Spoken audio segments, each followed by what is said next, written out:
সবাইকে নমস্কার।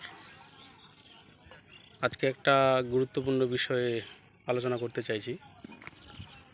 বিষয়টা হলো এই কিছুদিন আগেকার কথা।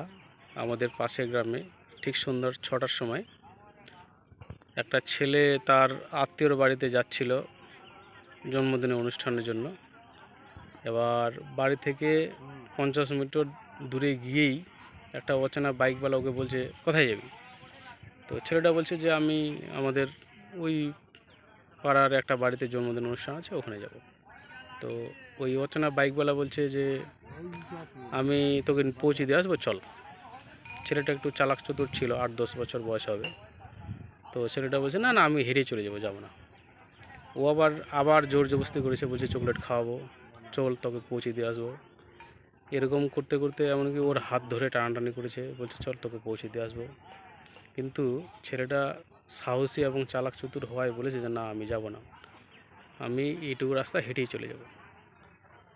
যখনই হাত ধরে টানাটানি করে তখনই কিছু গ্রামের মহিলা দেখতে পায় এবং শুনতে পায় যে ও বলছে যে ওই ছেলেটাকে ওর বাড়ি পর্যন্ত পৌঁছে দিয়ে আসবে। তখনই লোকগুলো বলেছে, মহিলাগুলো বলেছে যে ওর তো বাড়ি এই তো পিছনেই, আপনি কি করে বলেন যে আপনি ওকে বাড়িতে পৌঁছে দেবেন? এই কথা বলার পর ও কিছুটা হতভম্ব হয়ে যায় এবং ওই ছেলেটাকে ছেড়ে দিয়ে বাইক নিয়ে পালিয়ে যায়। তো এই বিষয়টা একটা বার্তা যে আপনাদের ছেলে মেয়েকে একাই ছাড়বেন না। যেখানে যাচ্ছে সেখানকার ফোন নাম্বার নিয়ে রাখবেন, সেখানে পৌঁছালো কি না, বা আপনি বাড়িতে না থাকলে বাড়িতে ফোন করবেন ও আসলো কি না, সবসময় খোঁজ খবর রাখবেন। এবং শিখিয়ে দিবেন যেন অচেনা ব্যক্তিকেও যদি কিছু খাবার দেয় সেটা যেন না খায়, এবং অচেনা কারো কাছ থেকে কিছু না নেয়, অচেনা কারো বাইকে বা টোটোতে যেন না ওঠে, নাহলে কিন্তু দুর্ঘটনা যে কোনো সময় হয়ে যেতে পারে। ওই ছেলেটা যদি সাহসী না হতো, চতুর চালাক না হতো, তাহলে কিন্তু ওর সঙ্গে একটা খুব খারাপ জিনিস ঘটে যেত। হ্যাঁ, একান্তই যদি আপনারা বাচ্চাদের কোথাও পাঠান, স্কুলে হোক বা মুদিখানার দোকানে হোক, স্কুলে গেলে স্কুলে হেডমাস্টার মশাই বা ক্লাসের টিচারের নাম্বার নিয়ে রাখবেন যে ছেলেটা স্কুলে গেল কিনা, বাড়িতে খোঁজখবর নেবেন স্কুল থেকে আসলো কিনা, বা মুদিখানার দোকানে গেলে মুদিখানার দোকানে পৌঁছলো কিনা, বাড়ি আসলো কিনা, না হলে কিন্তু সমস্যা হয়ে যেতে পারে। খোঁজখবর অবশ্যই রাখতে হবে। যদি বেগতিক আপনি না যেতে পারলেন, ছেলেটাকে পাঠালেন একাই।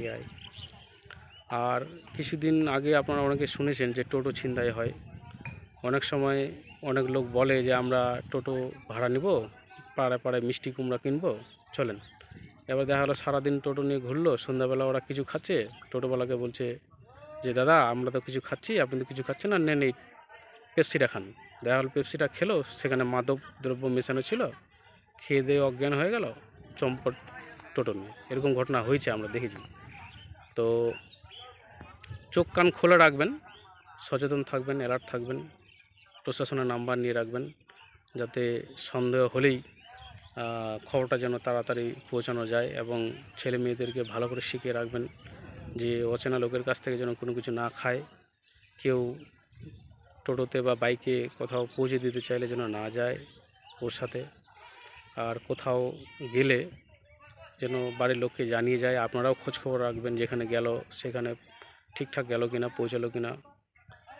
তো একটু সচেতন থাকবেন, অ্যালার্ট থাকবেন, তাহলে দেখবেন কোনো সমস্যা হবে না। তো আজকে এই পর্যন্তই। আরও একদিন একটা এইরকম বিষয় নিয়ে ভিডিও বানাবো। তো সবাইকে ধন্যবাদ, নমস্কার।